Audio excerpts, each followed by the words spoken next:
The Minnesota Lynx off to their best start in franchise history, due in large part to the performance of Sylvia Fowles, named the Western Conference Player of the Month, as Minnesota trying to make it 7 straight victories in action tonight against the Atlanta Dream, with the return of Tamara Young for Atlanta. Welcome back. Traded from Chicago earlier this week, putting up big numbers, career high 10.2 points per game, as the Dream trying to get a much-needed victory tonight over Minnesota.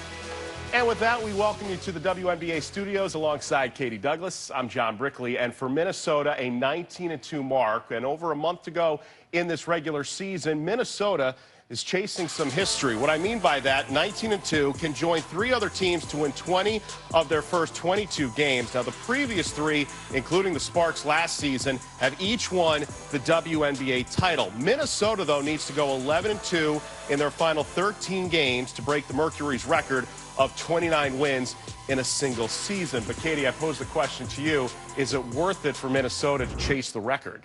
I think it is. I think Minnesota has that core 5 group of players that have done all kinds of accolades, Olympics, WNBA championships, but I think, you know, this might cement them again in a different feat in history, and so I think that they will go after that 11-2 mark. It also has home court implications for the playoffs, so I think, you know, I can see with 13 games remaining, I can see Minnesota going 11-2 at least. As we take a look at this matchup tonight, Minnesota, a team riding a 6-game win streak, and when you have that dynamic duo of Maya Moore and Sylvia Fowles, they're tougher than any other duo we see in the league. They are extremely tough. You've got, like you said, Maya Moore coming off that all-star MVP performance.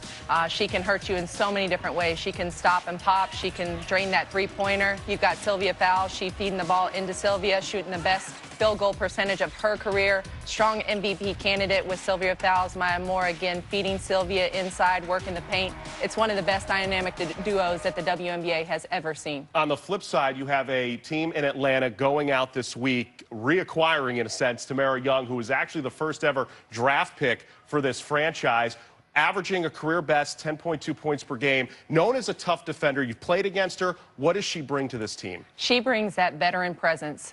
They've got 3 all-stars on Atlanta, but she also is going to come in, Tamara Young, and she's going to provide that veteran leadership and that veteran defensive presence that Atlanta needs. They need to kind of give those all-stars some break and also give them some leadership. So I see Tamara Young coming in, making an instant impact tonight. She's going to have her hands full with trying to guard and limit Maya Moore, but I think that she can be a real true vet for this young Atlanta team. How valuable is that leadership, especially with the players like Sykes and Hayes performing so well this season for an Atlanta team right now in 8th place in the standings? I think it's huge. I think Tamara Young has seen what it takes to win, and I think she's going to come into that locker room and be that voice, not only on the court but off the court, and show those young players what it takes to win, what it takes to clinch the playoff spot, and then what it takes to also advance in the playoffs. Minnesota team, as mentioned, 19-2 on the season, looking for their 8th straight win against this Atlanta team. Let's get you out to Minnesota for the call with Pam Ward and LaChina Robinson.